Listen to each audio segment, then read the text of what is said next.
തിരികെ വാർത്തയിലേക്ക്. ഇൻഡിഗോ പ്രതിസന്ധിയിൽ ഇടപെട്ട് പ്രധാനമന്ത്രി നരേന്ദ്രമോദി യാത്രക്കാർക്ക് ബുദ്ധിമുട്ടുണ്ടാക്കരുതെന്ന് നിർദ്ദേശിച്ചു. വിഷയത്തിൽ പാർലമെന്റിൽ പ്രതിപക്ഷം പ്രതിഷേധിച്ചു. ഇൻഡിഗോയുടെ ശൈത്യകാല സർവീസുകൾ കേന്ദ്ര സർക്കാർ വെട്ടിക്കുറച്ചു. ഇന്നും 500 സർവീസുകൾ ഇൻഡിഗോ റദ്ദാക്കി. ഇൻഡിഗോ പ്രതിസന്ധിയിൽ NDA ഘടകകക്ഷികൾ പോലും പ്രതിഷേധവുമായി രംഗത്ത് വന്നതോടെയാണ് പ്രധാനമന്ത്രി നരേന്ദ്രമോദിയുടെ ഇടപെടൽ.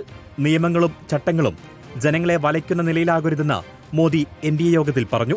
യാത്രക്കാർക്ക് ബുദ്ധിമുട്ടുണ്ടാക്കിയതിൽ കർശന നടപടിയുണ്ടാകുമെന്ന് വ്യോമയാന മന്ത്രി റാംമോഹൻ നായിഡു ലോക്സഭയെ അറിയിച്ചു. DGCA has issued show cause notices to Indigo's senior leadership and commenced a detailed enforcement investigation. മന്ത്രിയുടെ മറുപടിയിൽ തൃപ്തരാവാതെ പ്രതിപക്ഷം സഭ ബഹിഷ്കരിച്ചു. ഇൻഡിഗോയുടെ ശൈത്യകാല വിമാന സർവീസുകളിൽ 5% DGCA വെട്ടിക്കുറച്ചു. ഈ സ്ലോട്ടുകൾ മറ്റ് വിമാന കമ്പനികൾക്ക് നൽകും. വിമാനത്താവളങ്ങൾ സന്ദർശിച്ച് സാഹചര്യം വിലയിരുത്താനും പ്രശ്നങ്ങൾ കണ്ടാൽ ഉടൻ നടപടി സ്വീകരിക്കാനും ഉദ്യോഗസ്ഥർക്ക് വ്യോമയാന മന്ത്രാലയം നിർദ്ദേശം നൽകി. ഇന്നും ഇൻഡിഗോ സർവീസുകൾ റദ്ദാക്കിയത് യാത്രക്കാരെ വലച്ചു. ദില്ലിയിൽ 151 ബംഗളൂരുവിൽ 121 സർവീസുകളാണ് റദ്ദാക്കിയത്. റിപ്പോർട്ടർ, ദില്ലി.